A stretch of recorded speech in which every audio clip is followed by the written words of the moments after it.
আমার প্রিয় ও স্নেহের 2024 সালের নতুন বছরের ষষ্ঠ শ্রেণীর ছাত্রছাত্রী বন্ধুরা, আশা করি তোমার সবাই ভালো আছো। আজ আমরা যে বিষয়টি নিয়ে আলোচনা করব ষষ্ঠ শ্রেণীর সেকেন্ড সামেটিভ অর্থাৎ দ্বিতীয় পর্যায়ক্রমিক মূল্যায়নের ইতিহাসের কোশ্চেন পেপার নিয়ে। দেখো সরাসরি স্ক্রিনে কিন্তু আমরা ষষ্ঠ শ্রেণীর সেকেন্ড সামেটিভ অর্থাৎ দ্বিতীয় পর্যায়ক্রমিক মূল্যায়নের ইতিহাসের কোশ্চেন পেপার দেখতে পাচ্ছ। ফুল মার্কস তোমাদের রয়েছে 25 আর সময় তোমাদের রয়েছে 50 মিনিট।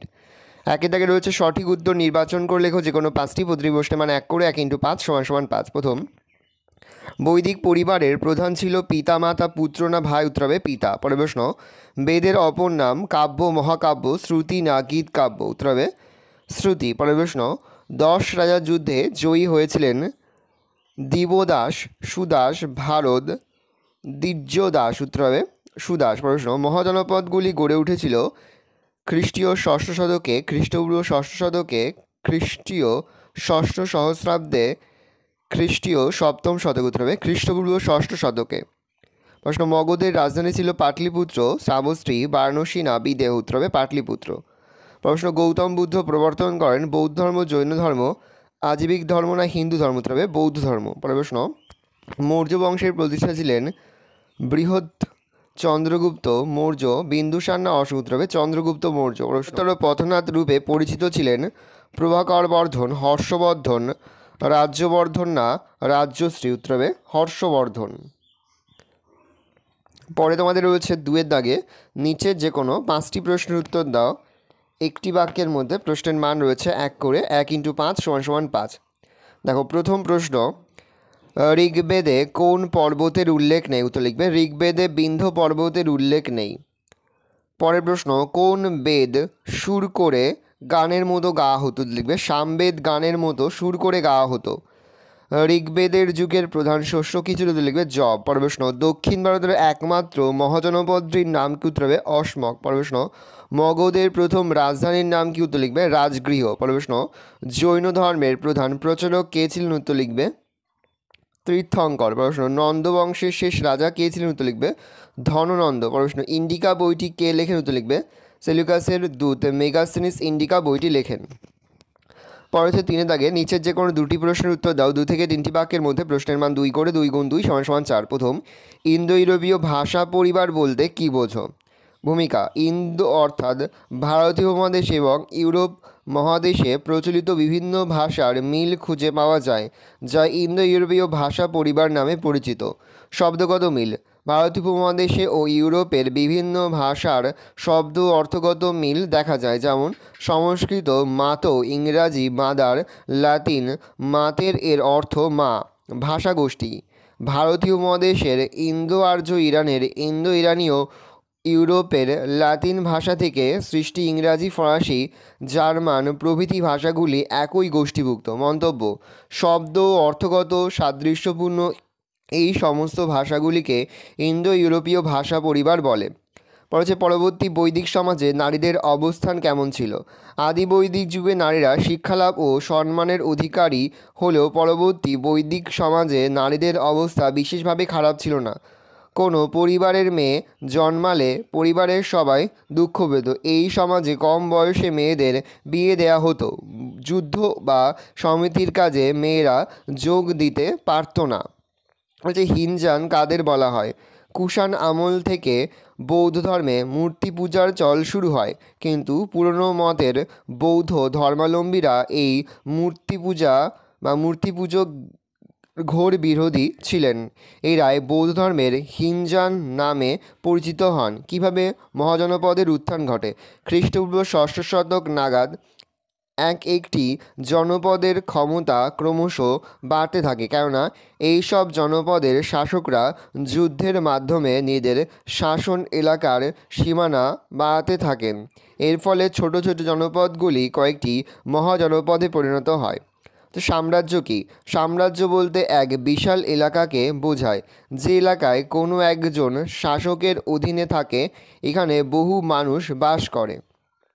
কলিঙ্গ যুদ্ধের পর অশোক কী করেছিলেন? কলিঙ্গ যুদ্ধের ভয়াবহতার ফলে অশোকের মনের পরিবর্তন ঘটে। এরপর থেকেই তিনি প্রজাদের ঐক্যবদ্ধ করতে থাকেন। ধর্মের দ্বারা, গিয়েটা হবে না, বৌদ্ধ ধর্মের দ্বারা তিনি প্রভাবিত হয়েছিলেন। 4 দাগে রয়েছে নিচে যে কোনো দুটি প্রশ্নের উত্তর দাও। 4 থেকে 5টি বাক্যের মধ্যে প্রশ্নের মান 3 করে।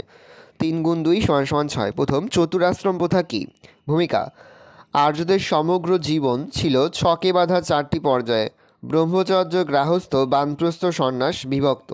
চতুরাশ্রম প্রথা: ব্রহ্মচর্য এই পর্যায়ে শিষ্য বা ছাত্ররা গৃহ থেকে পড়াশোনা করত। গৃহস্থ: পড়াশোনা শেষে ছাত্ররা নিজে বাড়িতে ফিরে এসে বিবাহ করে সংসার পালন করত, যা গৃহস্থ নামে পরিচিত। বানপ্রস্থ: এই পর্যায়ে বনবাসী জীবন পালন করতে হতো। সন্ন্যাস: বনে কুটির তৈরি করে বাকি জীবন সেখানে ঈশ্বর চিন্তায় কাটাতে হতো। এই চতুরাশ্রম প্রথা শূদ্রক ছাড়া বাকি 3 বর্ণের ক্ষেত্রে চালু ছিল। বৈদিক সাহিত্য বলতে কী বোঝো? ভূমিকা: খ্রিস্টপূর্ব 1500 থেকে 600 সময়কালে বেদ অনুসারী রচনা সমূহকে বৈদিক সাহিত্য বলে। বেদ: সংহিতা, ব্রাহ্মণ, আরণ্যক, উপনিষদ হল প্রত্যেকটি বেদের অংশ। এগুলি পদ্যে ও গদ্যে রচিত। যাগযজ্ঞ, আচার অনুষ্ঠানের নিয়মাবলী এবং মন্ত্রতন্ত্র বিভিন্ন তত্ত্ব ও ব্যাখ্যা এর অন্তর্ভুক্ত। অনুসারী রচনা: বেদের সঠিক উচ্চারণ ও অর্থ বোঝার জন্য সূত্র সাহিত্য, বেদাঙ্গ ও স্বর দর্শন সৃষ্টি হয়, আরও পরে উপবেদ সৃষ্টি হয়। এই সমস্ত রচনাকে একত্রে বৈদিক সাহিত্য বলে। পর হচ্ছে কীভাবে জনপদগুলি গড়ে ওঠে। জন বা জনগণ যেখানে পদ বা পা রাখেন সেটাই জনপদ। আরও সহজভাবে বলতে গেলে সাধারণ মানুষ বা জনগণ যেখানে বাস করত তাকে বলা হতো জনপদ।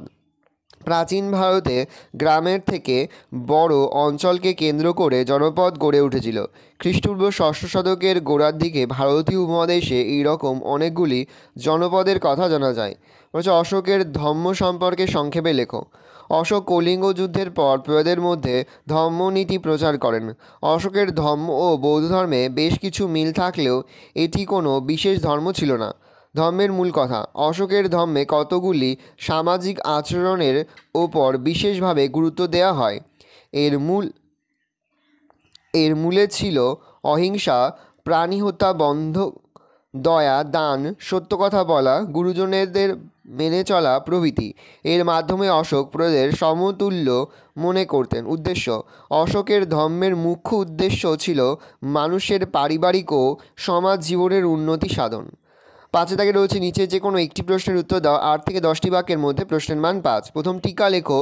ষোড়শ মহাজনপদ। ভূমিকা: খ্রিস্টপূর্ব 6ষ্ঠ শতকে ভারতীয় উপমহাদেশে যে 16টি মহাজনপদের অস্তিত্ব দেখা যায় সেগুলিকে একসাথে বলা হয় ষোড়শ মহাজনপদ। জৈন ও বৌদ্ধ সাহিত্যে এই মহাজনপদগুলির আলোচনা পাওয়া যায়। উপাদান: গ্রন্থ অঙ্গুত্তর নিকায় এবং জৈন গ্রন্থ ভগবতী সূত্র থেকে ষোড়শ মহাজনপদগুলির কথা জানা যায়।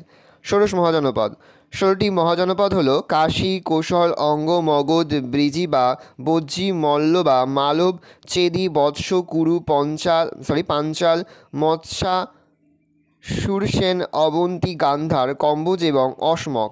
মহাজনপদগুলির মধ্যে বিরোধ লেগেই থাকত।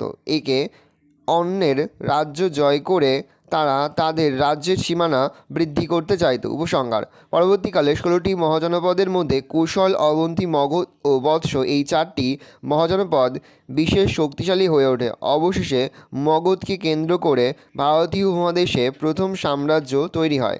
হচ্ছে অষ্টাঙ্গিক মার্গ কী? ভূমিকা: গৌতম বুদ্ধ মানুষের নির্বাণ বা মুক্তি লাভের জন্য যে 8টি পথ বা মার্গের নির্দেশ দিয়েছেন তা অষ্টাঙ্গিক মার্গ নামে পরিচিত। অষ্টাঙ্গিক মার্গ: সৎ সংকল্প, সৎ চিন্তা, সৎ বাক্য, সৎ ব্যবহার, সৎ জীবনযাপন, সৎ প্রচেষ্টা, সৎ দৃষ্টি এবং সৎ সাম্যক সমাধি। গুরুত্ব: বলা হয় যে এগুলির মধ্যে সৎ বাক্য, সৎ ব্যবহার ও সৎ জীবনযাপনের দ্বারা মানুষ দেহ নিয়ন্ত্রণ করবে, আর সৎ চিন্তা, সৎ প্রচেষ্টা এবং সৎ বাক্যের দ্বারা তার মন নিয়ন্ত্রণ করবে। অন্যদিকে সৎ সংকল্প, সৎ দৃষ্টির দ্বারা প্রজ্ঞা লাভ হবে। ভালো করে দেখে নাও। পর হচ্ছে ইলাহাবাদ প্রশস্তির গুরুত্ব কেন বা ইলাহাবাদ প্রশস্তি গুরুত্বপূর্ণ কেন আলোচনা করো। ভূমিকা: গুপ্ত বংশে বিশেষ করে সমুদ্রগুপ্তের ইতিহাস জানার ক্ষেত্রে ইলাহাবাদ প্রশস্তি বিশেষ গুরুত্বপূর্ণ। রচয়িতা: ইলাহাবাদ প্রশস্তি রচনা করেন সমুদ্রগুপ্তের সভাকবি হরিসেন। প্রশস্তিটি ব্রাহ্মী লিপি ও সংস্কৃত ভাষায় লেখা। গুরুত্ব: ইলাহাবাদ প্রশস্তি থেকে সমুদ্রগুপ্তের পূর্বপুরুষদের নাম জানা যায়। এছাড়া সমুদ্রগুপ্তের আর্যবর্ত ও দাক্ষিণাত্য বিজয়সহ ব্যক্তিগত গুণাবলীর কথা জানা যায়। মন্তব্য: এই কারণে ইলাহাবাদ প্রশস্তি গুরুত্বপূর্ণ। তাহলে সমুদ্রগুপ্তের সাম্রাজ্য বিস্তার সম্পর্কে সংক্ষেপে লেখো। ভূমিকা: গুপ্ত বংশের শ্রেষ্ঠ সম্রাট সমুদ্রগুপ্ত আনুমানিক 335 খ্রিস্টাব্দে গুপ্ত সিংহাসনে বসেন। এলাহাবাদ প্রদেশ থেকে তার সাম্রাজ্য বিস্তারের নানান তথ্য পাওয়া যায়। 1. সমুদ্রগুপ্তের উত্তর ভারত জয়। সমুদ্রগুপ্ত উত্তর ভারত বা আর্যবর্তের 9 জন রাজাকে পরাজিত করেছিলেন। এই সব রাজ্যগুলি তিনি সরাসরি গুপ্ত সাম্রাজ্যের অন্তর্ভুক্ত করেছিলেন। 2. সমুদ্রগুপ্তের দাক্ষিণাত্য বিজয়। সমুদ্রগুপ্ত দক্ষিণ ভারতের 12 জন রাজাকে পরাজিত করেছিলেন। পরে অবশ্য তিনি তাদের রাজত্ব ফিরিয়ে দেন। এইভাবেই তিনি সুদূর দক্ষিণে তামিলনাড়ুর উত্তর হাইপেন পূর্ব অংশ পর্যন্ত তার সাম্রাজ্য বিস্তার করেন। অরণ্য রাজ্যজয়গুলির ওপর প্রাধান্য প্রতিষ্ঠা। সমুদ্রগুপ্ত অরণ্য বা আডবিক রাজ্যগুলিতেও প্রাধান্য প্রতিষ্ঠা করেছিলেন। এর ফলে পূর্ব রাঢ় থেকে পশ্চিমে গঙ্গা উপত্যকার ওপরের অংশ পর্যন্ত গুপ্ত শাসন ছড়িয়ে পড়ে। এইভাবে প্রায় সমগ্র ভারতীয় উপমহাদেশে সমুদ্রগুপ্ত সাম্রাজ্যের বিস্তার ঘটিয়েছিলেন। ভালো করে দেখে নাও, এই রয়েছে টোটাল তোমাদের সেকেন্ড সামেটিভ অর্থাৎ দ্বিতীয় পর্যায়ক্রমিক মূল্যায়নের ষষ্ঠ শ্রেণীর ইতিহাসের কোশ্চেন পেপার। ভালো তোমরা কোশ্চেন পেপারটা দেখে নাও। এই ধরনের কোশ্চেন প্যাটার্নেই কিন্তু প্রতিটি স্কুলে তোমাদের কিন্তু সেকেন্ড সামেটিভ অর্থাৎ দ্বিতীয় পর্যায়ক্রমিক মূল্যায়নের প্রশ্নপত্র হবে।